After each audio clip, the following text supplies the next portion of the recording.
बिस्मिल्लाहिर्रहमानिर्रहीम। अस्सलाम वालेकुम। जिनसी ज़्यादती के मुजरमों को अगर सख्त सज़ाएं न दी गईं तो ये मुल्क रहने के लिए मुश्किल हो जाएगा। हमारे मुआशरे में औरतों के बजाय मर्दों को तमीज़ सिखाने की ज़रूरत है। यहाँ सिर्फ औरतें ही नहीं बल्कि बच्चे भी महफूज नहीं हैं। तफसीलात के मुताबिक मोटरवे पर औरत को बच्चों के सामने ज़्यादती का निशाना बनाए जाने के वाक़ये पर और जिनसी ज़्यादती के केसेस में खौफनाक हद तक इजाफे पर कराची की मुख्तलिफ शोबिज़ शख्सियात ने तशवीश का इजहार किया है और एक एहतजाजी मुजाहरे का भी इनेकाद किया गया।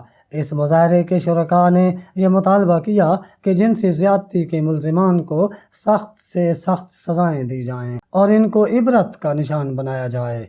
इस मुजाहरे में कई शोबिज़ शख्सियात ने अपने ख्यालात का इजहार किया और हुकूमत से ऐसे वाक़यात की रोकथाम और इन वाक़यात में मुलव्वस अफराद को सख्त सज़ाएँ देने का मुतालबा किया। इस मौका पर मुल्क की शोबिज़ इंडस्ट्री की एक मारूफ अदाकारा सारा खान ने भी अपने ख्यालात का इजहार किया और ऐसे वाक़यात में मुलव्वस अफराद को सख्त से सख्त सज़ाएँ देने का मुतालबा किया और कहा कि अगर ऐसे घिनौने जुर्म में मुलव्वस अफराद को सज़ाएँ न दी गईं तो इन्हें अफसोस के साथ कहना पड़ रहा है कि वो इस मुल्क को छोड़ देंगी। उन्होंने क्या कहा, आप खुद सुनिए।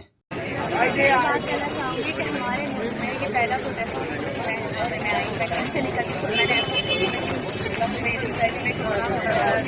हमारे मुल्क की औरतों की क्या बात है, यहाँ पे बच्चे भी हमारे बेटे हमें अपनी औरतों को सिखाने की जगह अपने मर्दों को सिखाना चाहिए कि औरतों को देखना है, बात करनी और जिसको कड़ी से कड़ी सज़ा मिले और सज़ा नहीं मिल सके तो औरतों के साथ हमारा चैनल सब्सक्राइब करें और बेल का निशान दबाना मत भूलें। अपना, अपने घर वालों और दोस्तों का ख्याल रखें। अल्लाह हाफ़िज़।